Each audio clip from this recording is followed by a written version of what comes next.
Yesterday you have seen a case study problem that was based on the nuclei chapter, and even I have just told you the how many types of case study problems can be asked in our in your examination, and also so many questions I have just discussed based on it.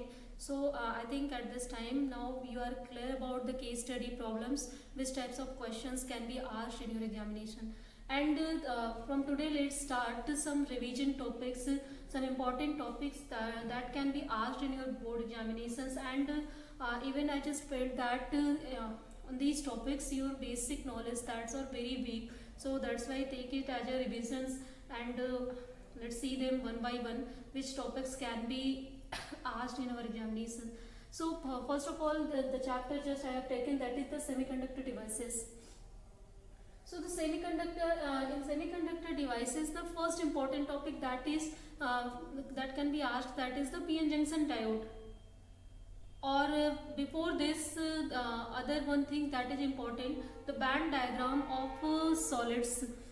Means as you know that solids are of three types basically: insulator, conductor and semiconductor. So how can we categorize these three types of materials with the help of band diagram?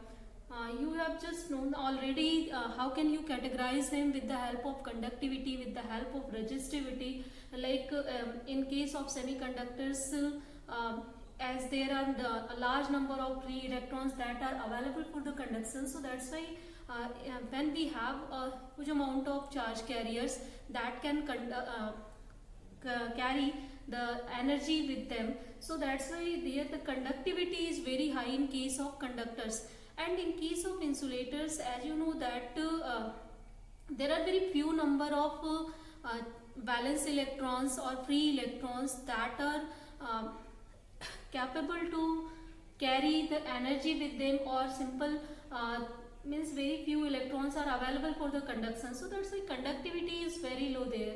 And in the case of semiconductor, we know that it's there is some charge carriers are present for the conduction, but that number of that charge carriers are less than the conductor, and that is greater than the insulator. So these are the basic categorization of semiconductor, insulator and conductors. So I think in that section there is no confusion, and the based of the resistivity you can also explain it as resistivity is the reciprocal of conductivity. So on the behalf of that you can also categorize it. But what is the band diagram?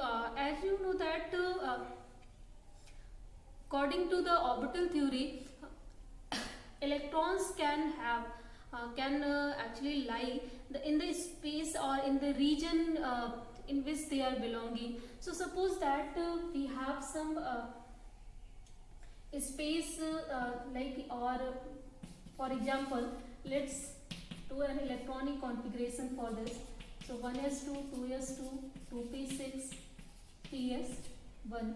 So this is the basic electronic configuration of the sodium atom, and in this case this 3s1 that acts as a valence cell, valence electron. 3s1 electron is acting as a valence electron. So the energy of this electron can be represented by some lines like this, and these lines as the shape of this s orbital, that is spherical. So and also the higher atomic level, suppose that there 3p can be here, 4s, 4p, so many higher levels can be here, and these higher levels are that are empty at normal temperature, that are known as excited state for this atom, particular atom. So these are, you can also represent this by these lines. Clear? Now from the molecular orbital theory we know that electrons can revolve around the or in the orbit, and also they can form the electron cloud there. So that's why there is some variation in their energy due to this the space in which they are moving. So this, due to the variation in their energy, in which levels they are just moving, so that's why suppose that if this energy varies from this point to this point, so whole of the level can be represented by a band here. So this is the band picture of the solids that we can take if energy of the orbitals that can vary from by some amount or they have some range, then we can represent it by some bands, and the valence shell that in which valence electron lies or free electron that is responsible for the conduction. So as you know that these are fulfilled and these substances are fulfilled, and there is it is hard to remove these electrons from this substance, as here the force of attraction that is very high. So to remove it we need to add here higher energy. So these are not the case of the valence electron. This electron is unpaired and this can be easily removed from the atom or from the subcell by adding some amount of energy to it. So these are known as free electrons or these are known as valence electron, and these are responsible for the conduction if they will get some energy from here, then they will go to higher energy states. So higher energy states you can also represent by some bands. So suppose that this is basic TS level, and the higher energy states that you can represent, that is also by the band if they have some energy variation. So this is the valence shell, this is the excited states. So this is the basic concept that we are opting here. The basic concept is very easy for the conduction, which what is the phenomena actually. So in case of conduction, as you know that when we apply some external source, then due to the application of external source means we are providing some energy from the outside. So due to the addition of energy, this electron will get energy and this will go to any of the higher states. That is depend on the amount of energy that it is getting. Clear? So these states can be excited state and this can be valence state. Clear? Normal state electrons will be here. In excited state electron will be here. So in the band picture we know as, this is known as valence band in which valence electron lies. Clear? And when it gets energy from the outside and go to the excited state, then we call that there is the conduction process is going on in this atom. So if we add some energy and electron goes to any of the excited states, then we can see that here easily conduction is phenomena is going on. It means that electron is getting energy from here and it is going to these levels. This is known as, due to conduction phenomena, this is known as conduction band. So in the band picture, ground state and excited states are referred as valence band and conduction band. So the phenomena is same, the thinking is same, conduction process is same, only we are representing it with the help of band picture. And now the space between these bands, as you know that the energy of these orbitals, these subsets are very are the precise or finite energy. So obviously, and with the help of Bohr model, there is limitation that electron cannot revolve in every circular orbit. So if they cannot revolve in every circular orbit, they can revolve in certain circular orbits, certain stationary orbit for which their angular momentum is integral multiple of h upon 2 pi. So there will be some difference between two subsets in which electrons are revolving or electrons are existing. So this difference can be represented by some space between valence band and conduction band or normal state and excited state. And this gap is known as energy band gap or forbidden band gap. Means forbidden word means electrons are not allowed to stay in this system. Electron can only jump from this to this. Electron cannot stay, cannot go to these states. These are forbidden for them. Only electron will conduct, electron will go to excited states or conduction band if there will be sufficient amount of energy that will be added here, and that energy should be equal to the difference of energy between the conduction band and valence band. So this is the band picture, and with the help of band picture we can easily categorize semiconductor, conductor and insulator. So what is the case of first of all insulator? So as you know that for the conduction here we have to add energy, and if we are talking about the conduction, so when we can say that the metal, the particular material is the very conducting material, when upon the addition of very small energy, if conduction is possible, then in this way we can say that the material is conducting. So it means that here the gap between this conduction band and valence band should be very small here. So if the this gap, this energy band gap, this forbidden band gap, this difference between conduction and valence band, energy difference between conduction band and valence band, that is very small, then in that case we can say that it is conducting material. So for some types of conductors that are very good conductors like gold and silvers, and for that conductors even conduction band and valence band can overlap on each other, means only we need very small amount of energy there for the conduction. Clear? So this is the case of conduction. So you can categorize them with the help of energy band gap or with the help of valence band and conduction band. If this is this amount of energy that is added here, that is very small, like suppose that if energy is nearly 0.2 electron volt, 0.1 electron volt, means only this type, small amount of energy is needed for the conduction, and such types of materials are known as conductor. In case of insulator, as you know that as insulators opposed to the addition of energy in it, and also there is very few electrons are available on the addition of huge amount of energy. So what does it mean? It means that the energy band gap between valence band and conduction band is very high, because we are adding energy, but the electrons are not getting sufficient energy to jump from conduction to valence band. So conduction process is not getting in the case of insulator. So the insulators are categorized by the reason that is, if the energy band gap between conduction and valence band that is very high, suppose like 5 electron volt, 6 electron volt, then such types of material that are known as insulator. Clear? The material, the semiconductor material, obviously in semiconductor materials some of the electrons are available for the conduction, as in with the help of conductivity we have categorized it. So there some electrons are available for the conductor. It means that if we add some amount of energy, then some electrons can jump from valence band to conduction band easily.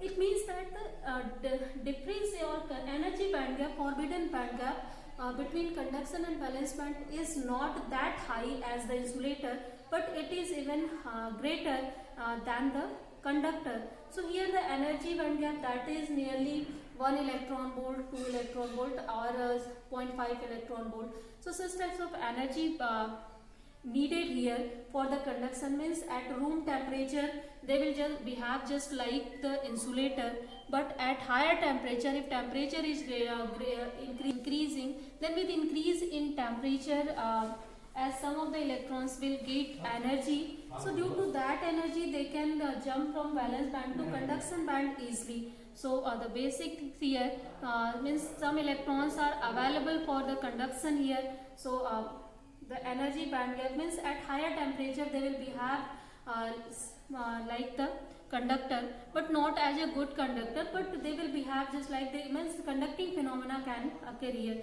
So these are the basic categorization. I think that is clear.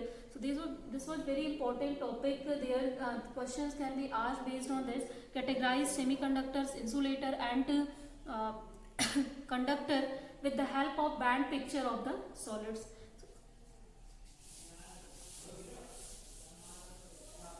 Now if we have categorized it with the help of band picture of solid, now question can be asked based on the P and N type materials. So as you know that First of all, we are now talking here about the semiconductor devices. As you have already studied about the conductor or conducting materials in which conduction is possible, and actually there we get huge amount of current or voltage very easily. But in some devices we need small amount of current. So to reduce the current and voltage of the conductor, we have to do so many processes. For that purpose, semiconductors can fulfill our desires very easily, and also they are available in nature very easily. They are their cost is very low. So for number of actually in a number of applications we can use semiconductor devices, and even in nowadays we are using in electronic field that is totally based on the semiconductor devices. So first of in semiconductor devices, as these materials are of two types. First of all, first material, that is pure semiconductor or intrinsic semiconductor. So as I have just told you, in case of semiconductor, some of the electrons are available for the conduction, and we need to add some amount of energy for the conduction here. So the fourth group elements that are seen here, in fourth group elements, as 4 electrons are in the outer cell, and that 4 electrons we can remove them, or we can add 4 electrons there for the conduction. So they can either make the ionic bond, or they can either make the covalent bond. So depending on their size, like in fourth group, elements are showing different properties actually in fourth group. Like carbon is showing covalent bonds, and there are a branch of chemistry that is based on it, that is the organic chemistry. As carbon shows the catenation property due to its smaller size, and it prefers covalent bonding. So covalent bonding is not good for the conduction, as here we will not get any free electrons here, and for the conduction we need free electron. So carbon is not a suitable material for the semiconductor in our purpose. And also, if you see the examples of germanium and silicon, in this it is easy to make conduction there in such types of materials. So basically we use semiconductor and germanium, and we have already discussed when I was teaching you the topic of the semiconductor. And lastly, as you see scandium and other materials that are that behaves like the metal or conductor. So don't think that all fourth group elements that are behaving like the semiconductor. No, only those elements in which it is not very difficult to remove the electrons, or not very easy to remove the electrons, that are behaving as the germanium and silicon are best for this. So basics, the pure germanium and silicon that are acting as the pure semiconductor or intrinsic semiconductor. And at normal temperature, as I have told you, that they are acting as the insulator. So to make them just like a conductor, or for to get the conduction phenomena, we add some impurity in that, and to make them impure or to make them conducting, we can add two types of impurity in fourth group elements. So if we add third group element as the impurity, means trivalent atoms we are using to mix in fourth group elements as the impurity, then there the production of holes that is takes place. Here just I am actually talking about the revision, so I think that is already clear to you how can a hole is formed in the p-type semiconductor. And also when we add fifth group element in fourth group element, and or pentavalent atoms we are adding, then in that case one electron is in axis, and all 4 electrons are just made the covalent bonding with other 4 electrons of fourth group elements. So that electron is available for the conduction here. So actually what is the need of doping or mixing of impurities? So as we have seen that when we mix trivalent or pentavalent atoms in fourth group element, so there are there is a production of free charge carriers in the system, automatically. Like when we are adding fifth group element, then production of electron, free electron, that is produced in the system means only due to addition of substance the free electrons are available, means we don't have to add energy there for the for getting the free electron. We can get free electrons by adding some amount of impurities in it. And also when we added third group element, then we have seen that a positive charge carrier, or simple you can say that hole, a deficiency of electron that is acting as a positive charge carrier, as it has tendency to accept an electron. So we are getting such types of charge carriers holes there also. So in this way we are getting two types of material, that is p-type material and n-type material. Then these two types of materials are known as extrinsic semiconductor due to the doping property. Clear? So in semiconductor, here dipolar charges are available for the conduction. In normal conductor we have seen that we have only electrons for the conduction, but here we have two types of charge carriers that are available, that is positive charge carrier and negative charge carriers. So you can think that with the help of these two charge carriers we can make a number of applications, number of devices we can construct here. So the p-type and n-type materials that are available for the conduction in case of semiconductor devices. So question can be asked for the formation of p and n-type materials, and so that how can a hole or electrons can be formed in p-type and n-type materials, that question can be asked also. And next question that can be asked, that is the formation of p-n junction, and how can depletion layer and potential barrier can be formed. And so that with the diagram, I've just asked this question and nobody has given a sufficient, a satisfactory answer for this. So let's once again let's see its diagram. With the help of that you can understand how can a potential barrier or depletion layer can be formed when we are joining two one p and n type materials by some process. Actually one more thing, we cannot simply join p and n type material by putting them into contact. So in that way, if you put these two materials in contact physically, actually we cannot join it. So if physically you will join it, then in that case some of the irregularities can be made there, as after polishing, if you are joining it physically, then some of the regularities will arise there. And if regularities are arising at the junction, then junction there will be no continuous flow of charge carrier at the junction. So due to that problem, when we are studying about the flow of current or uniformity, we can easily apply all the theory at every place in the junction. So in that case, for the discontinuous property, we have to see where the concentration of charge carrier is greater, where the concentration of charge carrier is smaller, and also where the accumulation of ions that is greater, where the accumulation of ions that is smaller. So due to irregularity there will be discontinuity, and the discontinuous flow of charge carriers will take place in the through the junction.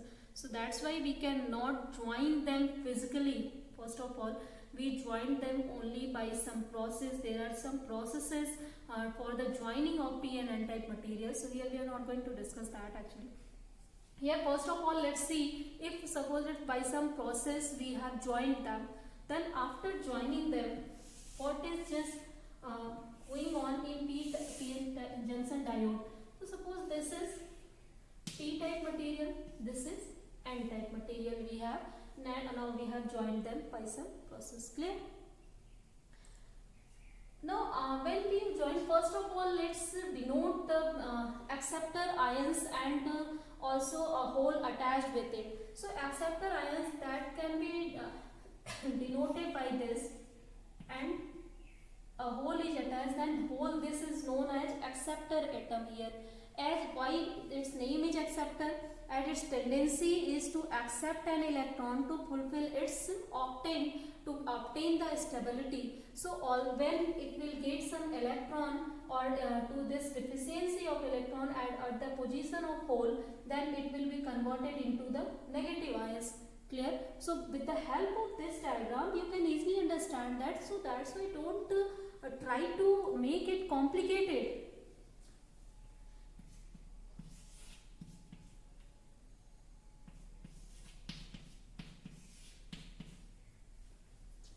So and also in case of n-type Dl, as here this is donor ion and electron is attached to it, then it will be converted into donor atom. So why it is known as donor atom?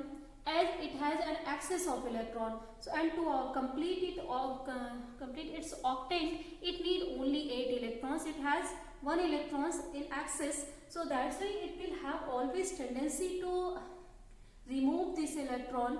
So and that's if it will be some of the electrons will be removed from here, then it will be converted into positive charge carrier. Positive ions it will be converted into. So you can denote it by this. So this is the donor atom, this is acceptor atom. Now as we have joined it, then obviously this hole has tendency to accept an electron, and also this whole atom has tendency to donate an electron, and due to this property they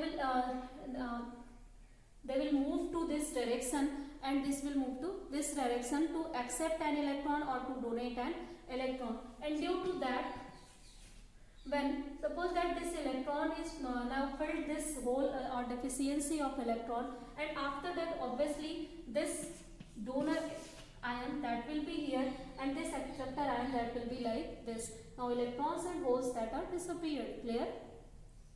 And again like in this process that can be also. Now as they are converted in ions, then due to conversion of ions, as you know that ions are immobile. They cannot move further, and if they are not moving, then they will be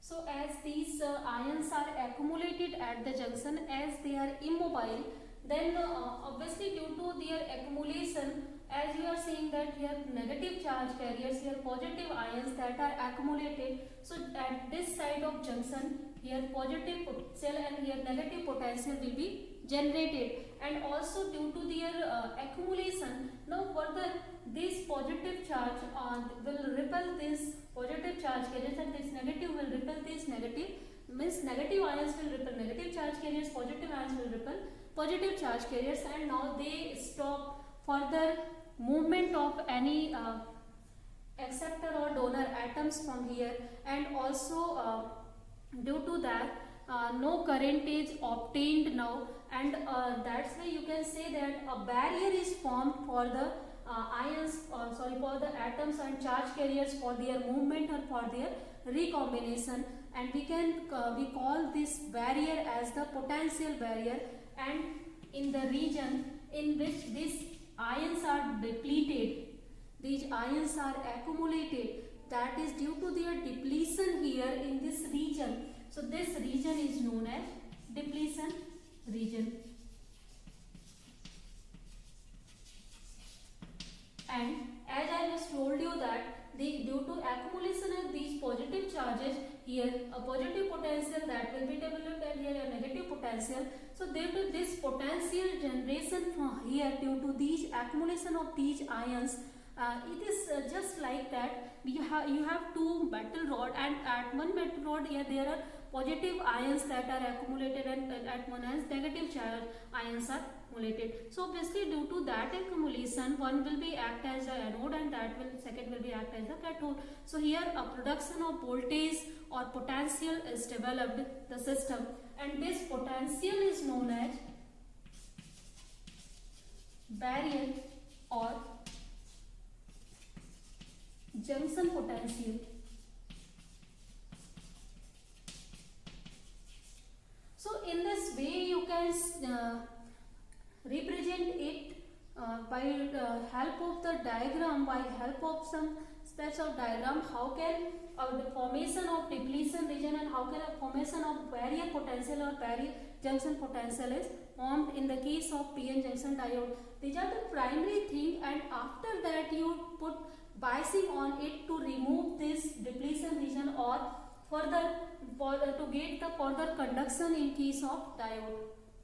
As this potential barrier has the tendency to oppose these movement of these charge carriers, so that's why we need to add now external energy from the outside to remove this potential or to overcome this junction potential, and for that we can add energy from the outside, and in the case we bias the junction, so that is known as adding some external source to for getting the conduction in the case of PN junction diode, that is known as biasing of PN junction diode.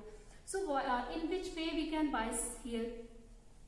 So we can do biasing by two process.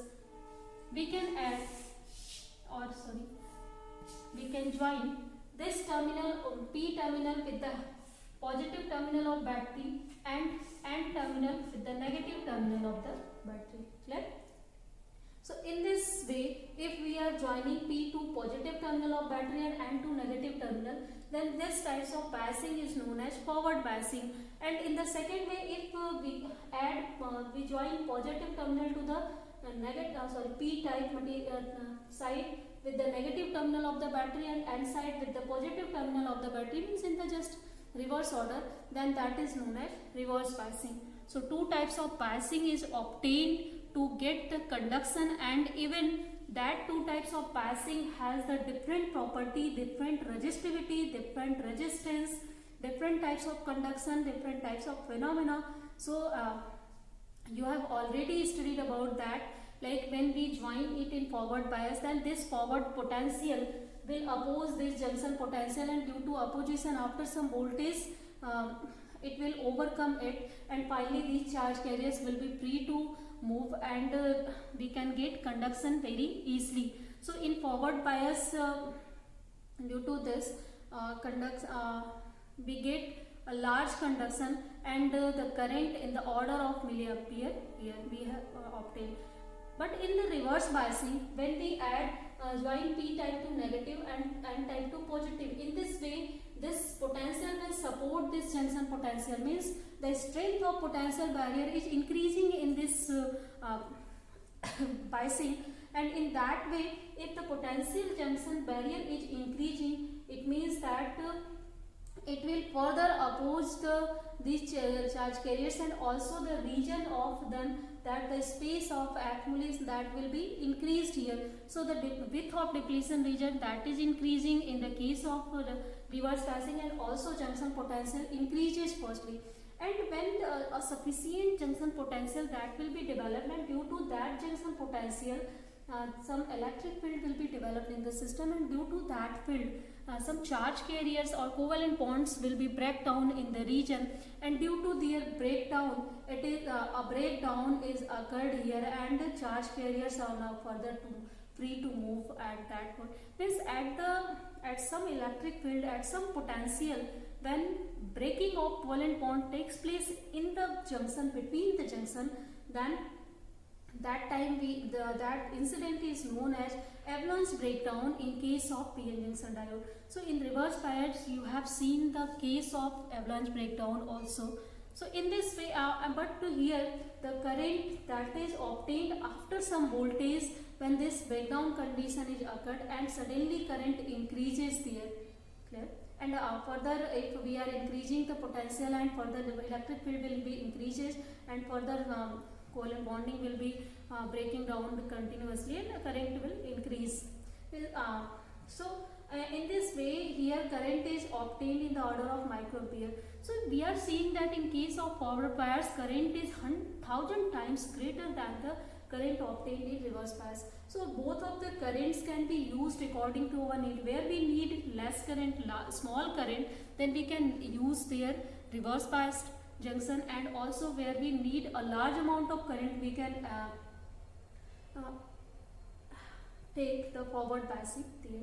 So this is the basic picture of PN junction diode, and also I have described what is how the working of PN junction diode, what is breakdown, what is reverse and forward biasing. So I think guys, in whole section there is no confusion. Next day we will again discuss some of the important topics, as there are a number of important topics that in the case of semiconductor devices, like still we have just discussed through 3 topics here.